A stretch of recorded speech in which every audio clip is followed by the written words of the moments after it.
Bà sưu đây chân hay nít nhung sung ở bằng hai ở trong lịch clay muối chúng môi nâng ca thơ so để miền tây bật tuột nó khang cào ở bị bạ thì cứ nghi sưu men đèn bật tay trộn đâm còn lư bao về và chân chia đồng bốn cứ trâu tơ rô bỏ để cua số để dừng và chúng ta chia teach box nó không insert để miền so a muối ní bà vô muối na các bạn này hay bật tuột mát với ca plug đồ viết bà chia pum so không máyខ្ញុំសូមដាក់បាត់ដំបងលោកខ្ញុំសរសេរអក្សរមួយមកកនេះបាទហើយ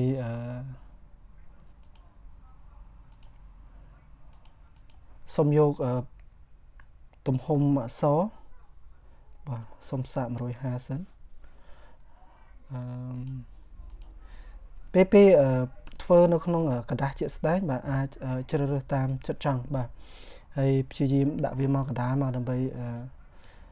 ពេលដែលធ្វើទៅងាយស្រួលគ្រប់អក្សរហើយការធ្វើដើម្បីងាយស្រួលនៅពេលដែលយើងធ្វើគឺយើងត្រូវតែដោះនេះចេញបាទទី1គឺដោះបន្ទាត់នេះចេញទី2គឺដោះពណ៌ផ្ទៃរបស់វាចេញយើងដោះដើម្បីកុំឲ្យវាជាប់បានន័យថានៅពេលដែលយើងទាញឬក៏យើងអូសទៅកន្លែងណានេះកុំឲ្យវាកោងគ្នាអញ្ចឹងខ្ញុំដោះចេញចូលទៅក្នុង save format save fill បាទ you no fill អញ្ចឹងអស់ហើយ save outline យកនៅ outline អស់បាទឥឡូវយើងទៅមើលទាំងអស់គ្នាបាទសូមselect បែបនេះហើយរឿងដែលយើងអាចធ្វើបានវាមិនអាចធ្វើនៅក្នុងកន្លែងចាក់ពណ៌ទេគឺត្រូវតែមកយកនៅក្នុង save format នេះបើសិនជាមើលមកកន្លែងនេះនឹងមាន2គេដាក់ថា text fill ហើយនឹង text outline អញ្ចឹង text fill នេះយើងអាចបដូរពណ៌បានដូចកន្លែងចាក់ពណ៌នៅក្នុងការប្រើនៅជាមួយ home ដូចគ្នាដែរបាទអញ្ចឹងបដូរបានប៉ុន្តែនៅទីនេះគឺយើងអត់ប្រើទេយើងត្រូវដោះពណ៌នឹងចេញបាទអញ្ចឹងយើងដោះយកថា no fill បាទហើយអក្សរនឹងវានៅជាប់ select នឹងដដែលហើយយើងធ្វើម៉េចដើម្បីឲ្យបានបាទយើងទៅយកកន្លែង text outline បាទអញ្ចឹង text outline ឥឡូវបាទនេះយកពណ៌ណាមួយដែលចង់បានមកឧទាហរណ៍ខ្ញុំយកពណ៌បៃតងនេះអញ្ចឹងយើងបានប៉ុណ្្នឹងហើយបាទយើងបានសម្រាប់ទៅឲ្យកុមារប្រើសម្រាប់កុមារផាត់ពណ៌ហើយ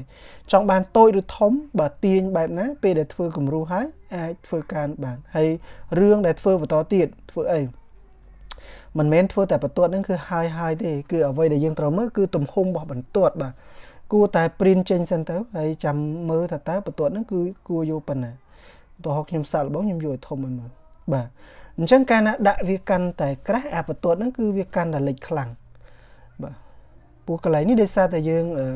គ្រាន់តែជាចំណែកមួយដើម្បីឲ្យកុមារចំណាំទេចំណាំថាពេលដែលផាត់ពណ៌អត់ឲ្យចេញក្រៅពីតួអក្សរមួយនឹងទេអញ្ចឹងអាចបាទសាកល្បងមើលថាតើយើងបានអក្សរហ្នឹងគឺបែបណាអញ្ចឹងបើសិនជាបានហើយឧទាហរណ៍អក្សរខបាទអញ្ចឹងអក្សរខបាទខកអញ្ចឹងគឺវាងាយបែបនេះឯងទៅពេលដែលយើងធ្វើ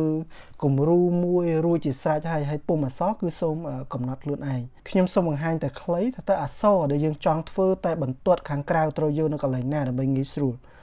បាទអញ្ចឹងអរគុណ